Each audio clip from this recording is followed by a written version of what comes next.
אני פותח את הישיבה ה-71 של המשפט. גברת ורה אלכסנדר. ורה אלכסנדר!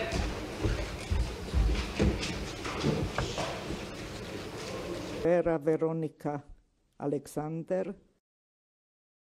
פתאום שמעתי שמחפשים מומחיות לגדל ארנבות שפנים אנגורה. יש לי מקצוע. הרמתי את היד. לא היה לי מושג. אני ראיתי בגן חיות בהונגריה ארנבות ושפנים, אבל בבית אצלנו לא היו. אבל יש לי מקצוע. שמו אותי עם אחד נהג ואססמן אחד בקומנדקר, ולקחו אותי החוצה מבירקנאו. לא ידעתי לאן. נסעתי. קיבלתי בגדים חדשים. אמנם הבגדים שלי היו בסדר, את החלוק היפה לא יכולתי לקחת, אבל הלבישו אותי מחדש ונסענו. אגב, כשהיית בלוקלטסטה, קיבלת סרט ועוד איזשהו, למשל, לא היה לך סרט כמו כשהיית קאפו? לא, לא. אז איך ידעו שאת... טוב, אני... זאת אומרת, הכירו אותך בבלוק שלך. כן, כן. ונסענו והגענו להרמנזה. והייתה שם בחורה אחת גרמניה שהייתה פקידה, ואני המומחית לשפני אנגורה. והיתר היו גברים, אססמנים, גברים יהודים, פולנים, גרמנים, כל מיני גברים, ופקידה אחת, ואני המומחית לשפני אנגורה. הגענו שמה, אז אחד מהגברים אמר לי, בוא איתי, דווקא יהודי מסלובקיה, הנה הרביר שלך. זה כבר לא בית חולים, אבל הרביר איפה? אני מגיע בקרבה של השפני אנגורה. הידיים התנפחו לי, הפנים הכל התנפח, וקיבלתי פריחה אדומה מהשפנים. זאת אומרת אלרגיה? אלרגיה נורא, נורא. והגבר הזה, אני לא זוכרת מה שמו היה, אבל מסלובקיה, אומר, מה קרה לך? אמרתי, תשמע, אני לא יודעת. הוא אומר, את לא יכולה לעבוד כאן. מה נעשה איתך? אז היה שם שרפירר אחד, והוא דיבר איתו, השרפירר הסתכל עליי, אז הוא אומר, את מומחית גדולה.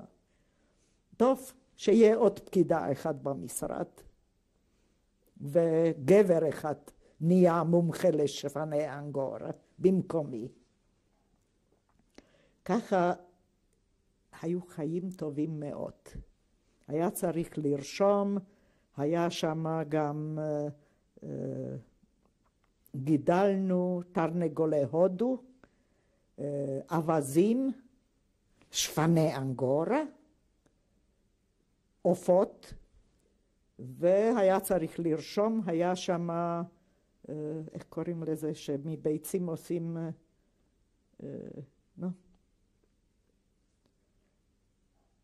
היה שם מכונה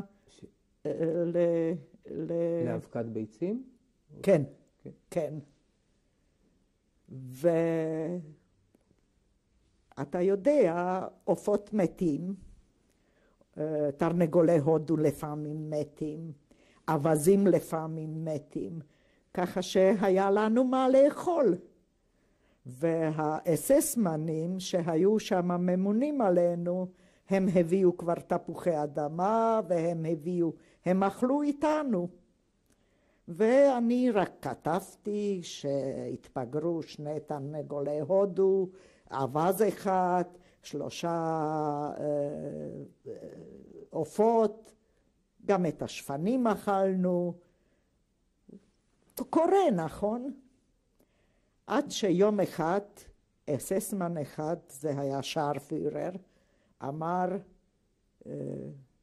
באים חזרים גדולים מברלין. לא התבייש להגיד את זה. וקיבלתי רשימה, להכין, הגברים היו צריכים להכין ארגזים, ככה וככה תרנגולי הודו, ככה וככה אבזים, ככה וככה עופות, ביצים, להכין ארגזים. אז הכנו את הארגזים, ולמחרת באו שני קומנדקרים עם אנשי אס-אס, הדרגה הכי נמוכה היה האופטשארפירר. ועברו את כל ההרמנזה, הסתכלו, אנחנו שמנו להם את הארגזים על הקומנדקרים, אמרו תודה רבה בגרמנית, דיברו כולם גרמנית ועזבו. אחרי שעזבו, אולי שעתיים אחרי זה הגיע אססמן אחד על אופניים ואומר, תשמעו, זה היו פרטיזנים ועכשיו באים קראמר עם כל הגרוסה שוויינה. אז היה צריך מהר להכין מחדש את הכל. טוב, זייפנו אחר כך בספרים שמתו לאט לאט, ובין אלה, איך שנודע לי אחר כך פה, היה אייכמן. אף אחד לא הציג את עצמו, חוץ מקראמר, ולא הכרתי אף אחד.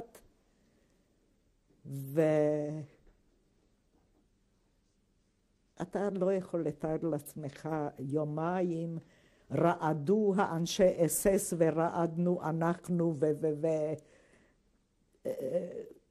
זה היה משהו נורא, מה שהפרטיזנים עשו לנו. זה היו פרטיזנים.